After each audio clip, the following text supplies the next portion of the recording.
Chapitre 53. Le plus grand honneur. Nous avions terminé de préparer toutes les choses que nous voulions emporter pour notre voyage. Aujourd'hui, je portais aussi le couteau que Kiran m'avait donné, glissé sous ma ceinture. Après avoir dit au revoir à Masada, nous avons commencé notre voyage. Cette fois, nous sommes partis dans l'autre direction. J'ai remarqué que le ciel ce jour-là était si coloré, comme s'il était rempli d'arc-en-ciel. Ces derniers jours, j'avais observé les forêts, les montagnes, les arbres et les animaux, mais je n'avais jamais consciemment remarqué le ciel auparavant. Le paysage dans cette région était très dégagé avec très peu d'arbres. Il était presque nu, à l'exception de quelques rochers ici et là, ce qui nous offrait une vue panoramique sur le ciel. Et Kiran, pourquoi le ciel est-il peint des couleurs d'un arc-en-ciel ? Ai-je demandé après un moment. Le ciel ici a toujours cet aspect, répondit-il. Surtout un jour comme aujourd'hui, quand le ciel est si clair, on peut voir ces couleurs distinctement. Cela est causé par le phénomène des ondes électromagnétiques amplifiant les rayons du soleil. Comme les ondes magnétiques sur notre planète sont très concentrées et élevées, les couleurs du ciel sont extraordinaires.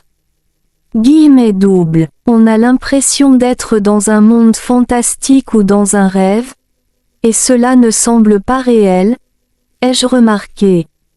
J'ai dû accélérer mon rythme pour rattraper les deux autres. Après avoir marché pendant 1h30, nous avions traversé la plaine et pénétré dans la forêt.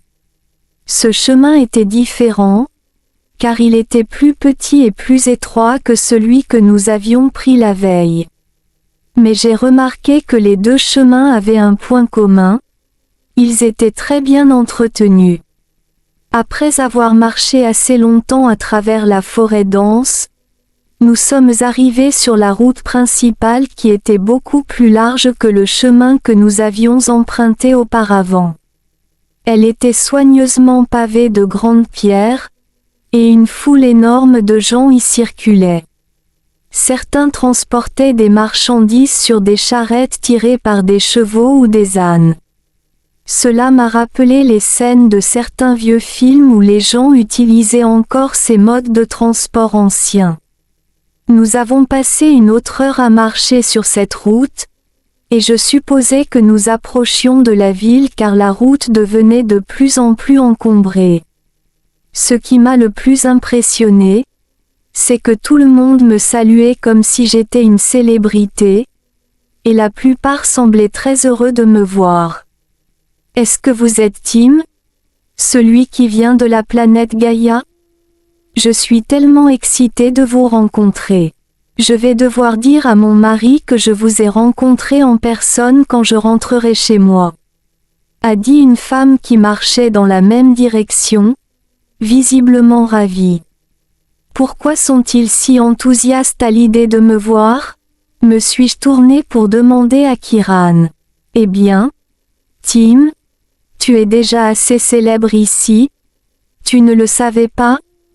Répondit-il avec une question. Oui, c'est ce que l'on dirait, mais je suis surpris qu'il soit si heureux. C'est comme s'il avait rencontré une superstar, ai-je répondu.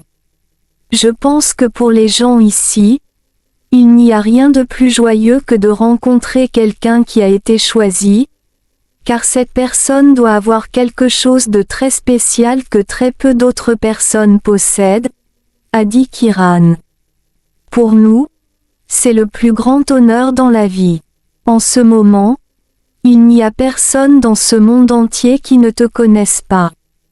Par conséquent, ceux qui ont la chance de te rencontrer ne peuvent s'empêcher de se sentir honorés et ravis, a-t-il ajouté. Mais je trouve toujours cela un peu étrange. Il ne devrait pas m'adorer autant, ai-je répliqué. Nous approchions maintenant de la ville lorsque j'ai entendu de la musique au loin.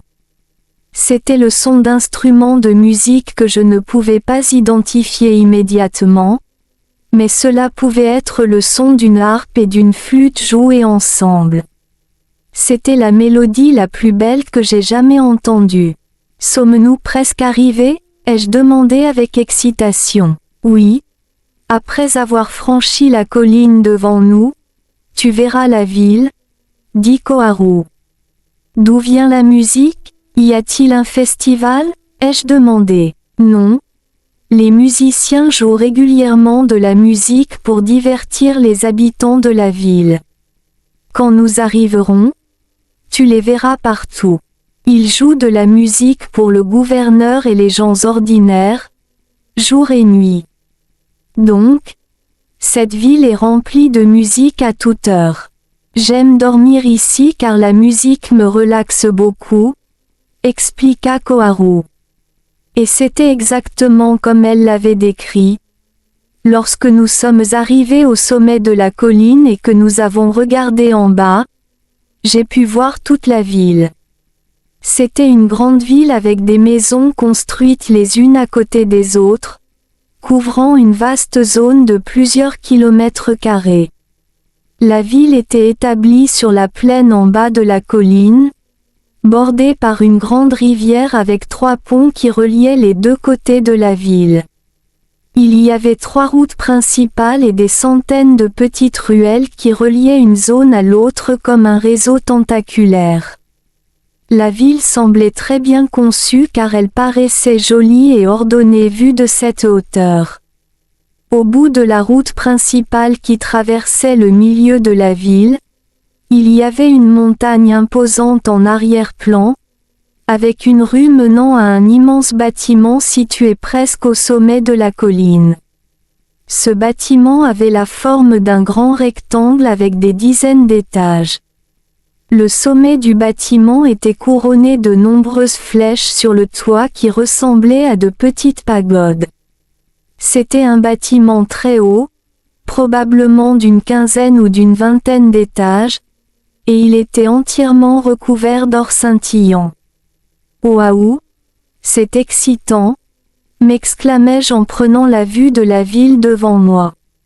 Ce grand bâtiment est-il un lieu religieux?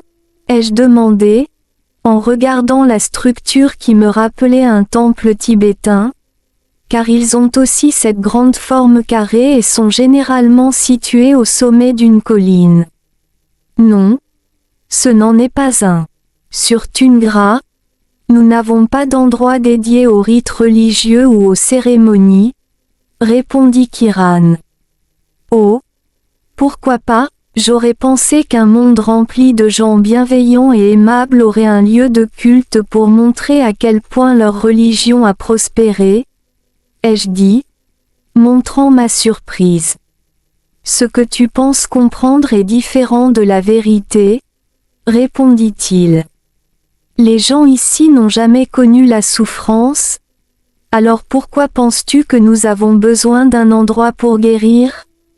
De plus, nous sommes en bonne santé et nous ne tombons jamais malades, donc nous n'avons pas besoin d'installation médicale non plus, expliqua-t-il. Ne me dis pas qu'il n'y a pas d'hôpital ici, ai-je continué. Bien sûr que non. Nous n'avons même pas de médecin ni de prêtre ici, répondit Kiran. Ils ne sont nécessaires que dans une civilisation où les gens ont besoin d'être guéris. Lorsque tu vois de nombreux instituts médicaux ou religieux très développés, cela signifie que les corps et les esprits des gens là-bas sont négligés et maltraités et nécessiteraient des traitements. Tu comprends bien le principe de base de la loi de l'offre et de la demande, n'est-ce pas? Ces instituts n'existeraient même pas si personne n'était malade, émotionnellement et physiquement, demanda-t-il en me lançant un regard interrogateur. Eh bien, c'était donc un malentendu de ma part.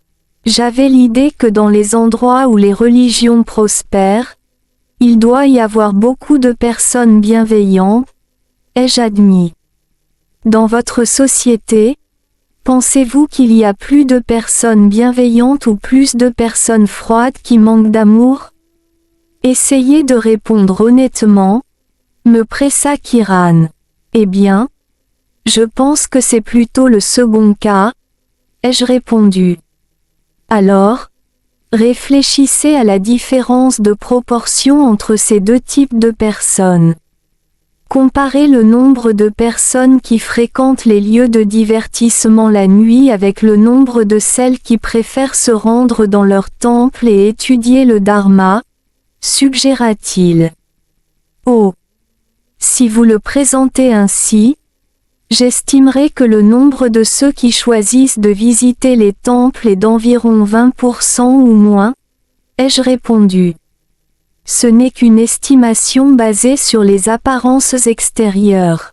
Les personnes qui vont dans les temples pourraient aussi être catégorisées à différents niveaux. Le nombre de ceux qui sont véritablement bienveillants, humbles et aiment les autres de manière inconditionnelle est bien plus faible que ce que l'on pense, ajouta-t-il. Alors, quel est cet élégant bâtiment sur la montagne? Ai-je demandé. C'est la résidence des êtres hautement évolués, répondit-il. Est-ce l'endroit où je dois aller? Ai-je demandé. Guillemets doubles. Oui. Mais probablement pas aujourd'hui. Nous serons informés lorsque ce sera le moment pour toi de les rencontrer, répondit Kiran. Tu as dit, Cela signifie qu'ils sont nombreux? Ai-je demandé. Il y a des centaines d'êtres hautement évolués, mais seulement 30 d'entre eux jouent un rôle significatif sur Tungra et dans l'univers. Cependant, la plupart d'entre eux ne sont pas ici en ce moment, dit-il. Où sont-ils alors? Ai-je demandé. Peut-être que tu pourras leur poser la question toi-même quand tu les rencontreras? Guillemets doubles. Alors que je descendais la colline, je ne pouvais pas détacher mes yeux de la ville et des hauts bâtiments. Je continuais à me demander quel sujet important les êtres hautement évolués pourraient vouloir discuter avec moi, et pourquoi j'avais été choisi pour l'entendre. J'ai remarqué de nombreux musiciens le long des deux côtés de la route que nous empruntions. Certains étaient en groupe de 2 ou 3, tandis que d'autres étaient des artistes solos. Ils jouaient toute leur musique séparément. Ils ressemblaient à des artistes de rue, mais la différence était qu'ils ne faisaient pas la manche. Ils étaient vêtus de vêtements luxueux et colorés et portaient des bijoux en or et en pierres précieuses. Pourquoi jouent-ils de la musique ici? Nous ne sommes même pas encore en ville, ai-je demandé. D'habitude, ils ne jouent que dans la ville. Ce n'est que lors d'occasions spéciales qu'ils sortent pour jouer de la musique le long des routes devant l'entrée de la ville. Les jours où un invité important vient visiter la ville, ils jouent pour lui offrir un accueil chaleureux, répondit Kiran. Alors, cela signifie qu'un invité important est attendu aujourd'hui? Guillemets doubles. Oui, répondit-il. Je me demande quand il arrivera, dis-je. En fait, il est déjà là, dit Kiran en se tournant vers moi. J'étais sans voix. Il parle de toi, Tim, dit Koharu en se tournant vers moi avec un sourire chaleureux. Moi, j'ai haussé les sourcils et pointé un doigt vers moi-même. Oh! Je ne pense pas. Ce n'est certainement pas moi car je ne mérite pas cet honneur. Quelqu'un d'autre, vraiment spécial, doit être en route ici, dis-je sérieusement. Non. Cette personne, c'est vraiment toi. Tu devrais montrer ta gratitude car ils te seront très reconnaissants et honorés si tu le fais, dit Koharu. Vraiment, ai-je demandé, n'ayant pas encore bien saisi la situation. Je me suis tourné vers le groupe de musiciens le plus proche et j'ai légèrement incliné la tête pour montrer ma gratitude. Dès qu'ils m'ont vu faire cela, Ils sont devenus plus enthousiastes et ont répondu par le même geste, même s'ils tenaient encore leurs instruments dans leurs mains. Kiran, je n'arrive pas à y croire. Il semble vraiment qu'il m'accueille. Je le ressens, m'exclamai-je joyeusement. C'est bien le cas. Maintenant, tu devrais saluer tout le monde de la même manière et accepter que tu es une personne très importante maintenant. Si tu te promènes sans reconnaître leur dévotion, cela pourrait donner l'impression que tu ne les respectes pas, expliqua Kiran. Bien sûr, c'est un honneur pour moi de le faire. Guillemets doubles.